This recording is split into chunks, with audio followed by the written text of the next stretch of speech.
How's it going, folks? Welcome back to the workshop. You might be able to tell I've got COVID, so I'm off work, which means I finally have time to turn something, which is good because I haven't been on the Tinterweb in about 6 months, maybe, something like that. And some of you said you've missed my videos, so cheers for reaching out and saying that. So here's a video for you. I've got this lump of pine, which I've turned down, which I've cut down, that's the word I'm looking for, on the bandsaw. I'm going to spin it up. I'm going to do some kind of shosugi ban, Japanese wood burning thing on this. And if I like it, it's going to go to an artist that I will tell you the name of shortly because I can't remember it off the top of my head. COVID gives you a fuzzy head. Many of you out there have probably had it. Hope you're all well and all good and all that. So let's get on to doing some turning, shall we?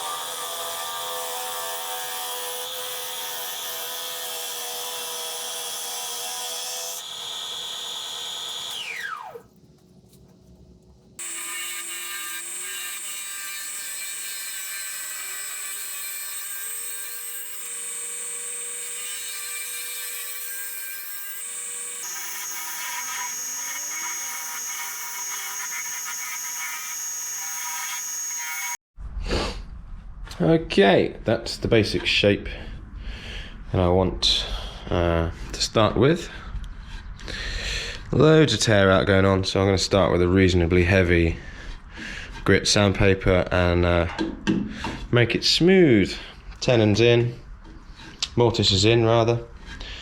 Yeah, so I'm going to get all that smoothed up and I'll bring you back when that's done. Alrighty, that's done.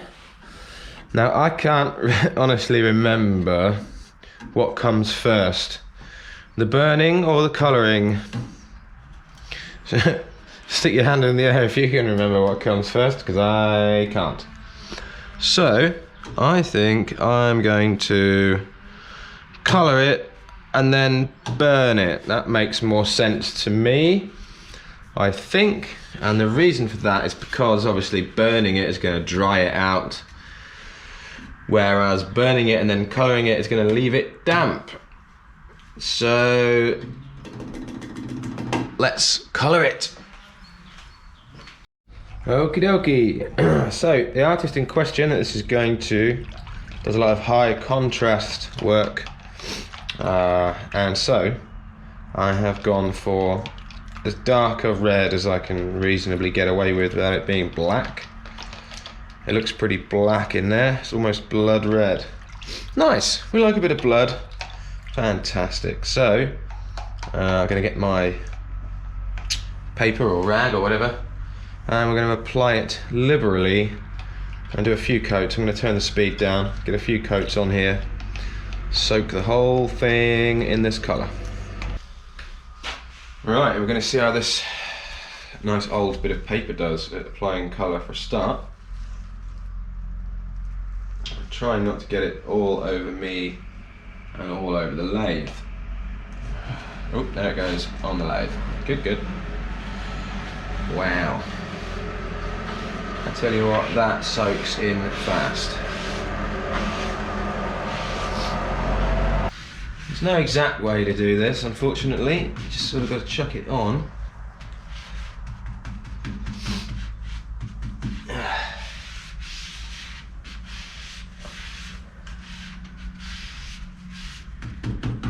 I know from past experience that it does sand out, so it pays to get as much on as you possibly can. I remember now, paintbrush is the tool. That's what I used successfully last time, so let's give that a go. Ah yes. much better. Lovely stuff. Right, see you in a bit, folks. Okay, folks, we return with the exciting news that my sense of taste has just disappeared, or turned to, well, things don't taste the way they should, so that's fun. And now we're going to use the propane torch, not the oxyacetylene, the propane torch to burn this thing. So let's try and do that without setting the workshop on fire.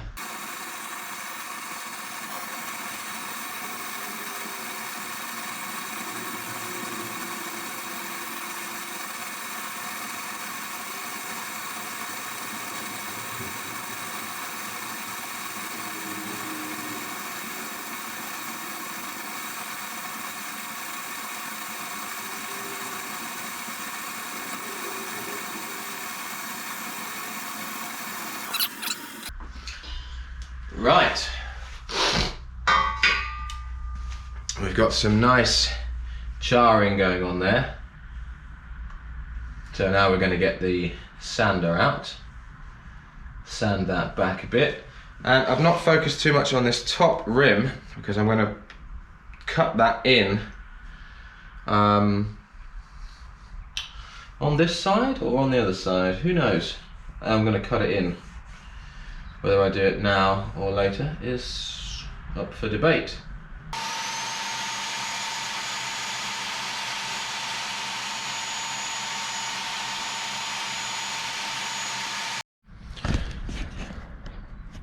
Okay, sand it up to 240. Let's get some lovely ridges going on here. So let's get a bit more of that red and go in again and see what happens. Okie dokie.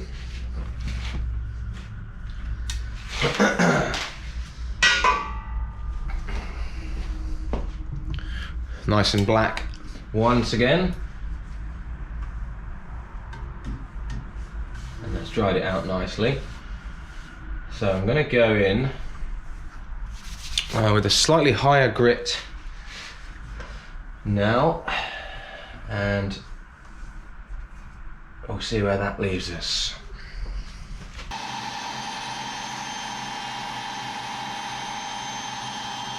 Okay, so we have some sanding paste first of all, and we're just going to liberally apply that.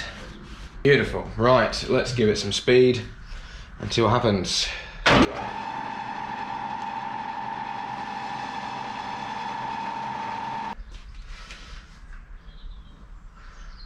Oh, that's quite cool.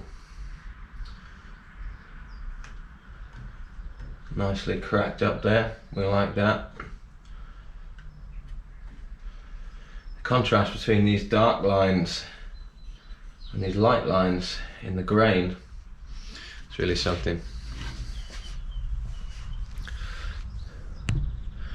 It just looks black on the camera, but I can assure you it's a bit better than that in the flesh. I quite like it. Well, some of you might have seen this coming. What I'm going to do about the inside is refinish it with my skew. Just scrape it off and then resand it, hopefully get a nice pine colour in the base.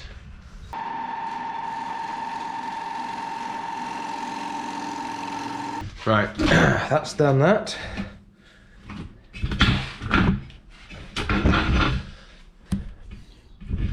I'm just going to quickly sand that up and finish it inside.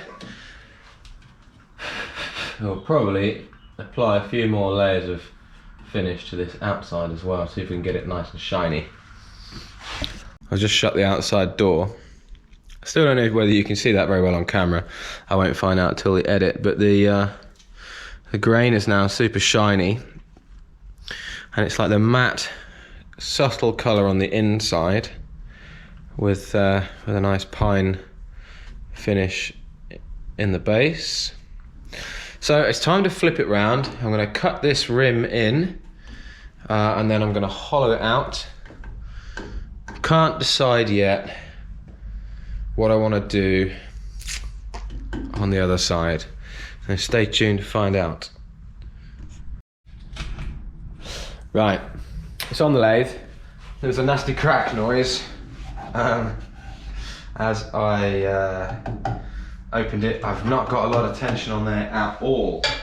I'm going to slow the lathe down to 800 and let's see if it'll stay on the lathe for me. That'll be nice. I don't like wasting my time. It's my own fault for using this dry pine. I know that it likes to split. No strength in it. That's 800. Let's see.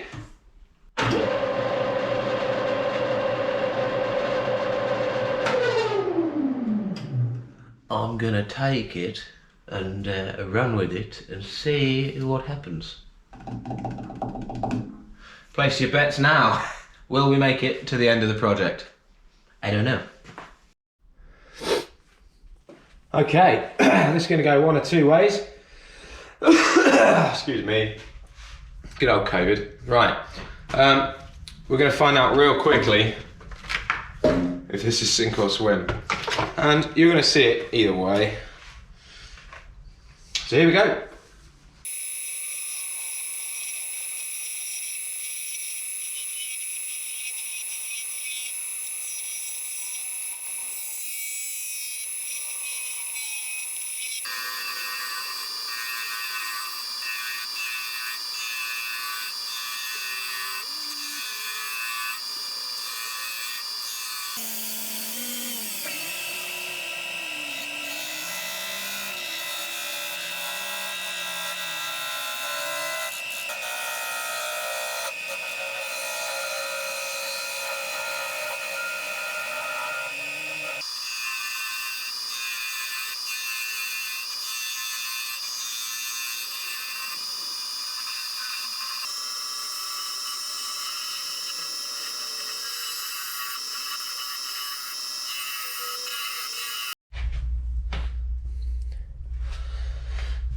I have to say, this is horrible to turn.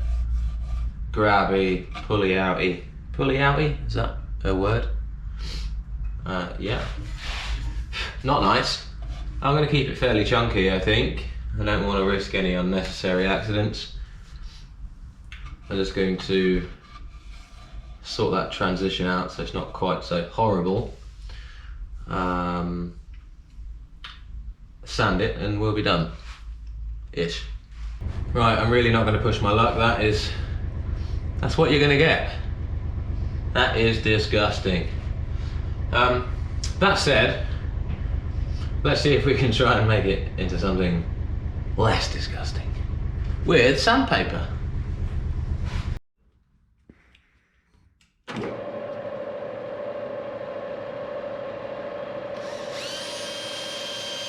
That is now at 240 grit.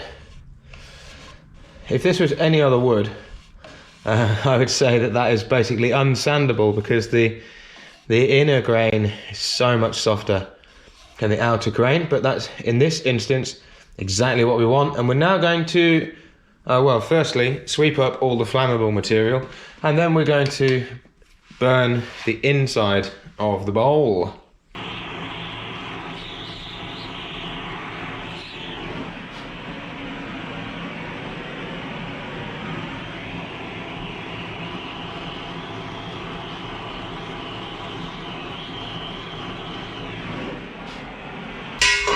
Beautiful, beautiful fire.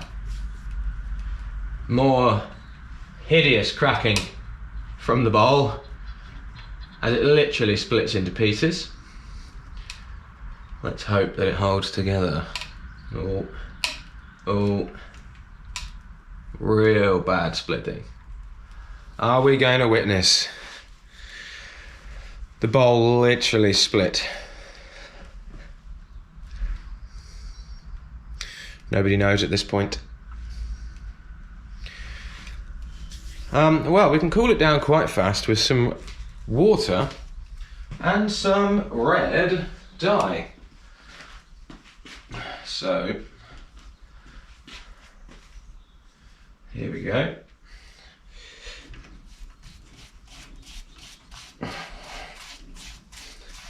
You can see just how hot that is.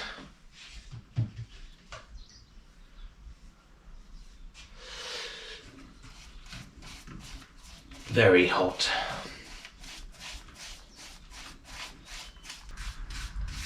Right, we don't really know where all of that stain is going or has gone, because it's all in with that char.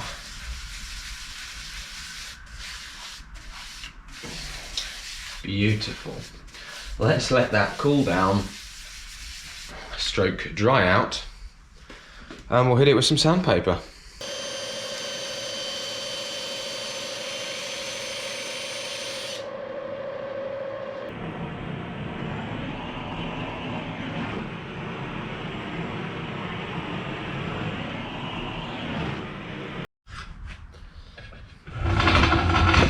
Okie dokie. That's now the high points, at least, at 600 grit. So I think it's time to go in with some sanding paste. Yes.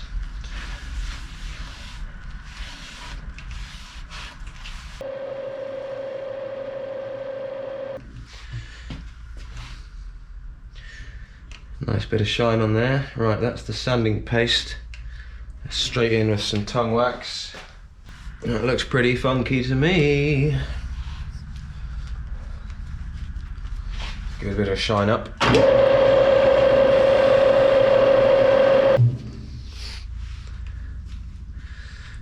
Oh yeah, that's pretty cool. Right, it's time. Let's sort this mess out here.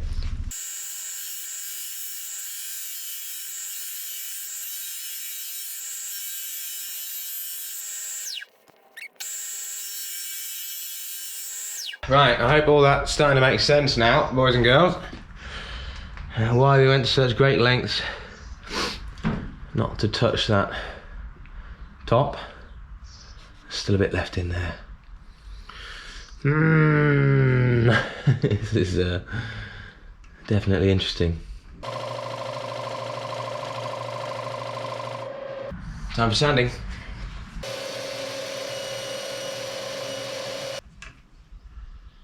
Okay, we're almost there, folks. I've got to be so careful when I do this. I've got to finish this, then the back, then we're done.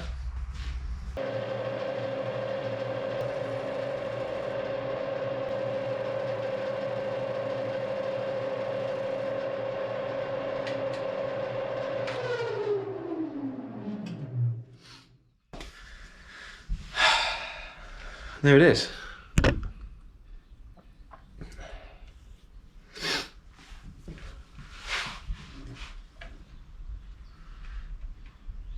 I'm going to call it done. Because at this point, my friends, what else can you call it?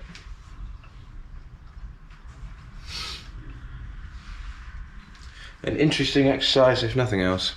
I'll post up some glamour shots as always. Anyway, it's been nice to see you nice. See you on the next one. I don't know when it'll be, but stay safe out there. Bye bye.